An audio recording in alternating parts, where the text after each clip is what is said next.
Et si ton agitation n'était pas un défaut, mais une invitation à regarder plus profondément en toi, si tu ressens cet appel, reste là. Abonne-toi pour ne pas perdre ce chemin. Ce soir, quelque chose peut changer. Le monde intérieur, tu arrives ici le soir quand le monde autour de toi s'est tu. Les voitures se sont arrêtées, les voix se sont éteintes. Et pourtant, à l'intérieur, quelque chose continue de tourner. Des pensées, des images, des mots qui reviennent sans qu'on les ait invités. Tu n'es pas comme tout le monde, et tu le sais depuis longtemps. Il y a en toi une profondeur que peu de gens voient, une sensibilité que le monde ne sait pas toujours accueillir. Et le soir, quand le bruit cesse, c'est elle qui parle. C'est elle qui cherche. Reste là. Tu n'as nulle part à aller. Ce n'est pas une faiblesse. Ce n'est pas un problème à corriger. C'est une ouverture. Une qualité rare que possèdent ceux qui ressentent le monde plus intensément que les autres. Ceux qui cherchent. Ceux qui veulent comprendre, pas seulement exister.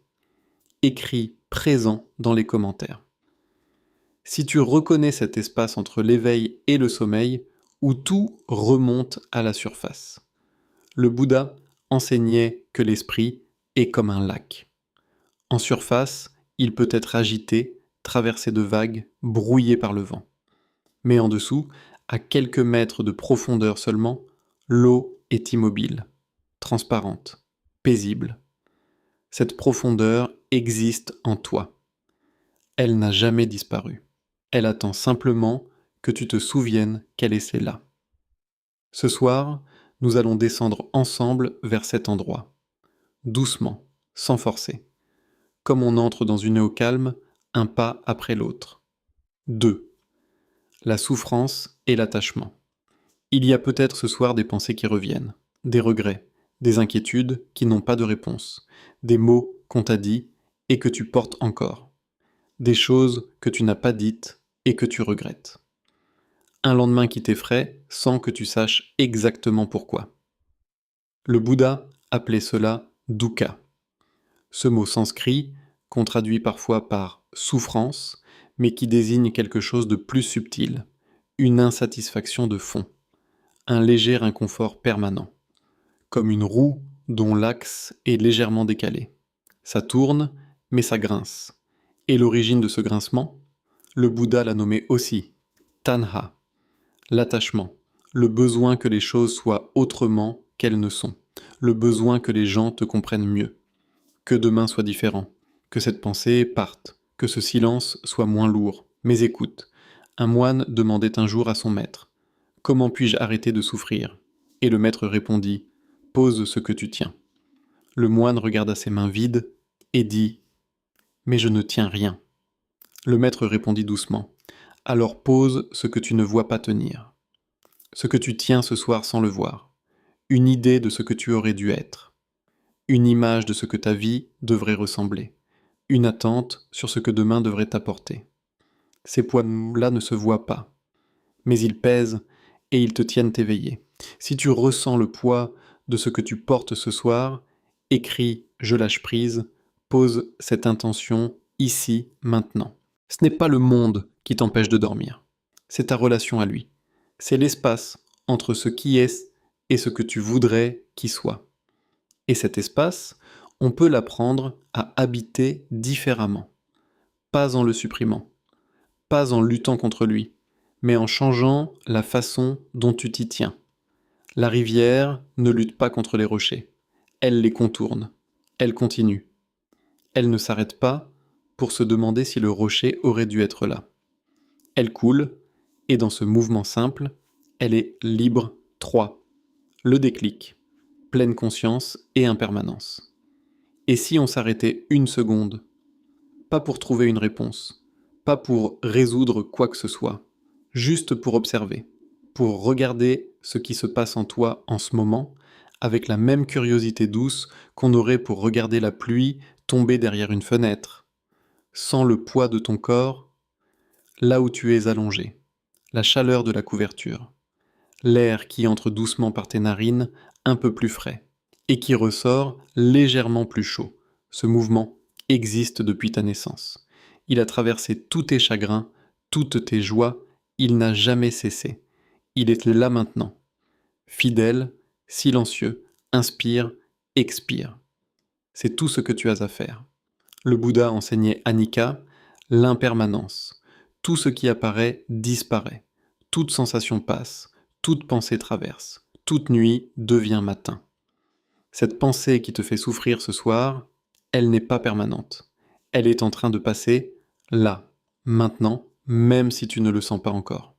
Les enseignants zen disent que les pensées sont comme des nuages. Tu n'es pas les nuages, tu es le ciel. Et le ciel ne lutte jamais contre les nuages. Il les accueille, il les laisse traverser. Et il reste, lui, vaste, immobile, fondamentalement inchangé. Tu n'es pas tes pensées. Tu es l'espace dans lequel elles apparaissent. Regarde cette pensée qui tourne en ce moment. Ne l'analyse pas, ne lui réponds pas. Regarde-la simplement, comme tu regarderais un nuage traverser un ciel d'été. Elle est là. Elle bouge. Et si tu ne la poursuis pas, si tu ne t'y accroches pas, elle s'éloigne d'elle-même. Tape, je m'éveille, si tu sens que quelque chose en toi commence à comprendre, pas avec la tête, mais avec quelque chose de plus profond, de plus silencieux. C'est cela, la pleine conscience. Pas une technique de relaxation, pas un exercice mental, une façon d'être au monde, la conscience qui observe sans se perdre dans ce qu'elle observe. La présence qui remarque, mais ne s'y noie pas. Et quand tu observes tes pensées depuis cet endroit, quelque chose change. Elles perdent leur urgence, leur pouvoir. Elles sont toujours là, mais elles ne gouvernent plus. Toi, tu restes. Et le sommeil, doucement, trouve un espace pour entrer. 4. La résolution. La paix qui est déjà là. La paix que tu cherches n'est pas au bout d'une pratique. Elle n'est pas la récompense de ceux qui méditent depuis des années. Elle n'appartient pas à des moines dans des monastères lointains. Elle est ici, en toi. Maintenant. Elle est recouverte, parfois, par les couches de bruit, par les attentes, par les rôles qu'on joue, par les histoires qu'on se raconte sur soi-même. Mais elle est là. Comme le ciel derrière les nuages n'a jamais cessé d'exister. Les maîtres bouddhistes parlent de la nature de Bouddha, non pas comme d'un état à atteindre, mais comme d'une qualité fondamentale qui appartient à chaque être conscient. La graine de l'éveil est déjà plantée en toi. Elle l'a toujours été. Ce que nous appelons éveil n'est pas une transformation. C'est un souvenir. Tu te souviens. Doucement. Ce soir. Et maintenant, je t'invite à quelque chose. Quelque chose de simple. Quelque chose que le bouddhisme appelle metta. La bienveillance aimante. Offre-toi ce soir ce que tu donnes si facilement aux autres. La douceur, la patience, l'espace. Diste-toi intérieurement ou laisse ces mots résonner en toi, que je sois en paix, que je sois libre de souffrance, que je repose dans ma propre nature. Pas comme une formule magique, comme une intention, comme une main qu'on pose sur son propre cœur. Écris paix si tu choisis, ce soir, de déposer ce que tu portes, même pour quelques heures seulement. Cette intention est une offrande à toi-même. Laisse maintenant tes épaules descendre, pas par effort, juste en leur donnant la permission. Laisse la mâchoire se desserrer légèrement. Laisse les mains s'ouvrir, paumes vers le haut ou vers le bas, peu importe, juste ouvertes. Le corps sait se reposer. On lui a simplement appris à rester sur le qui-vive. Ce soir, la garde peut tomber. Ton esprit peut devenir un espace de calme.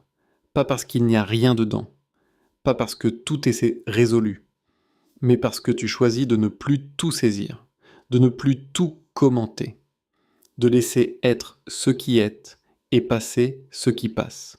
Tu es exactement là où tu dois être. Et ici, tu es en sécurité. Le chemin bouddhiste ne demande pas la perfection. Il demande simplement la présence. Être là avec ce qui est, sans fuir et sans forcer. Et cette présence, tu l'as. Tu l'exerces en ce moment même, en restant ici, en écoutant, en laissant ces mots entrer. Ce soir, quelque chose s'est passé. Pas quelque chose de spectaculaire. Pas une révélation qui éclate. Mais quelque chose de discret et de profond à la fois, comme la lumière qui change juste avant le coucher du soleil, subtilement, mais de manière à tout transformer. Tu as touché, ne serait-ce qu'un instant, à ce qui est vrai en toi, à cette conscience tranquille qui observe, à cette présence qui n'a jamais été blessée, jamais été perdue, jamais été séparée de ce qui est fondamentalement paisible. Ce n'est pas une fin, c'est un début qui continue. Les vérités bouddhistes ne sont pas des doctrines à croire, ce sont des expériences à vivre.